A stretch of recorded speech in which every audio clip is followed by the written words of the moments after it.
¿Qué tal, amigos de Grupo Fórmula? Mucho se habla en Yucatán de la producción poética, de la producción narrativa de los escritores del pasado. Pero hay elementos, hay factores en la literatura de los yucatecos que solo pueden ser vistos por ojos expertos. Y es el caso de este libro del que vamos a conversar hoy con su autora, que se titula El elemento judío en la hija del judío de Justo Sierra O'Reilly, de la autoría de Ana María Aguiar de Peniche, quien está con nosotros aquí en el estudio. Ana María, bienvenida.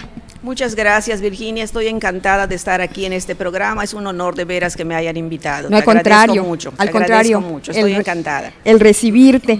Entonces, tú encuentras en la producción literaria de don Justo Sierra O'Reilly, que tanto dio para Yucatán en el siglo XIX, para la literatura, para la formación de la sociedad, sí, por supuesto, del periodismo. Claro, principalmente. Y tú, que te has ocupado de manera muy seria, de manera muy profesional y a lo largo de mucho tiempo de los judíos, del pueblo judío, has escrito otros textos como Shalom Israel, Jerusalén 3000, sí, Cartas desde Israel. Sí. Te pones a estudiar esta novela emblemática, novela histórica, fundadora de la novela histórica, sí, en México, de don Justo Sierra, para rastrear ese elemento de lo judío en esta novela, La hija del judío. Cuéntanos cómo nace este interés. Bueno, el interés nace como parte de la especialidad en literatura mexicana y del Caribe que tomamos en la Universidad Modelo. Que tomamos juntas. Tomamos juntas, es mi condiscípula.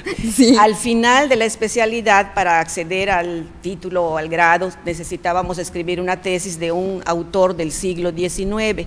Y yo escogí a Justo Sierra O'Reilly, como me han corregido, porque vimos mucho la novela histórica, sí, y me gustó mucho el tema. La novela histórica el autor critica asuntos del pasado, pero en realidad está criticando asuntos del presente, me encantó, sí, y escogí a Justo Sierra O'Reilly y La hija del judío, pero limitándome al elemento judío, porque puede ser abordada desde muchos puntos, desde las enemistades entre criollos y peninsulares, las costumbres, la historia, la veracidad de los hechos, etcétera.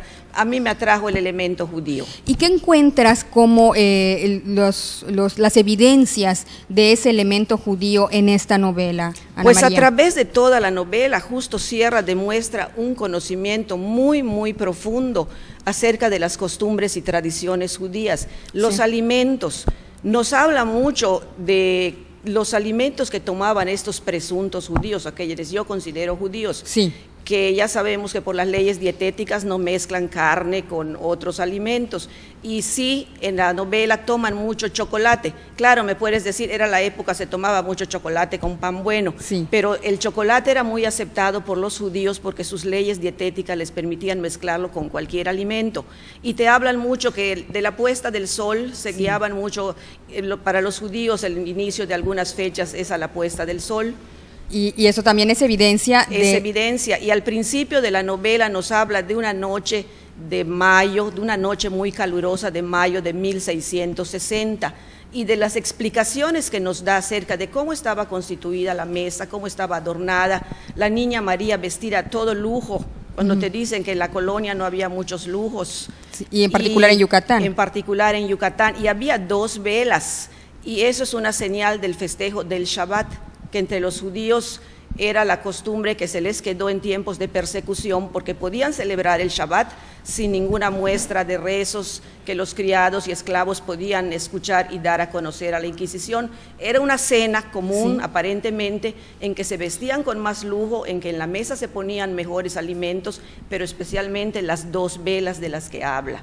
Y eso está, bueno, están cumpliendo con el rito del Shabbat. Del Shabbat, sí. Y en los alimentos, ahora que decías la mesa puesta, ¿cómo por ejemplo nuestro frijol con puerco tan yucateco, tú lo encuentras judío? Sí. En las leyes del Shabbat, por ejemplo, no se debe realizar, hay 613 actividades que no se deben realizar en Shabbat, ¿verdad? Claro, que no poner un hilo, que no encender esto. Las velas se encendían unos minutos antes de que empezara el Shabbat, las encendía la señora de la casa, sí, la madre, la esposa, sí, porque en las 24 horas siguientes, a partir del viernes en la tarde hasta el sábado en la tarde, ninguna actividad de las marcadas. Y en cuestión de qué alimentos, no sé.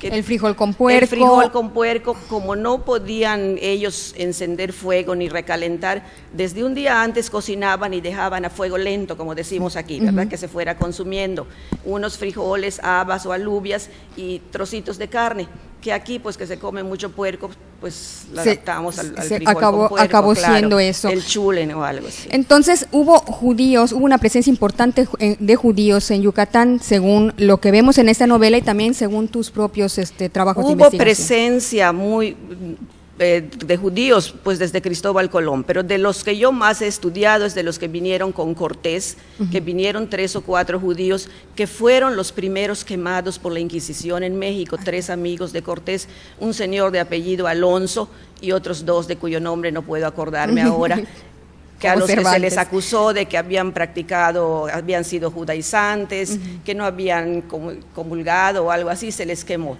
Claro, pueden haber sido quemados como amigos de Cortés en la época en que él regresó a España, ¿verdad? Claro, que tenía enemigos. Sí. Igual deben haber llegado a Yucatán, porque cuando se recrudecieron las leyes en España de la Inquisición, pues tuvieron que salirse.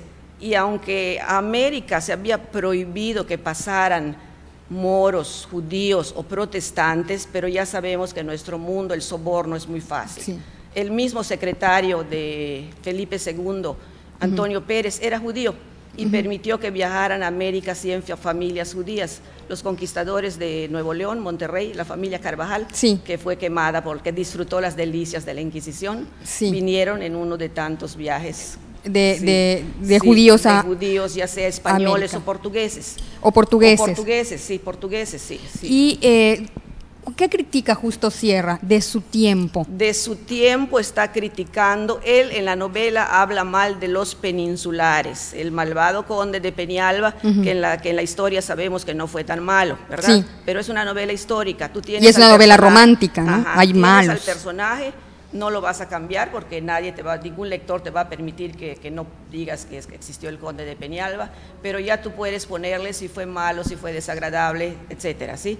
Entonces era voraz, ¿sí? Tanto con los encomenderos como engañó a los indios, robaba el maíz, etcétera, hizo una gran fortuna según Justo Sierra, no según la historia, ¿de acuerdo? Pero lo quiso poner como eso. Como el representante, como el malo. Los malos son los peninsulares y los buenos son los criollos. Los criollos americanos, obviamente, ¿no? Todos los nacidos en España en la novela, como el conde de Peñalba y el malvado Tuerto y Nestrosa, son españoles. Los buenos son los encomenderos, Luis y María, que son naturales de Yucatán. De la península. De la península, sí. Ana María Guiar, es un gusto platicar contigo. Te seguiríamos invitando al sillón de la lectura porque el tiempo se nos hace corto para hablar contigo. Pues muchas gracias por invitarme. Agradezco al programa de José Luis Preciado, que siempre oímos en la casa y vemos. Muchas gracias a ti. Muchas gracias a ti por estar en el sillón de la lectura. Amigos de Grupo Fórmula, les veo en la siguiente emisión.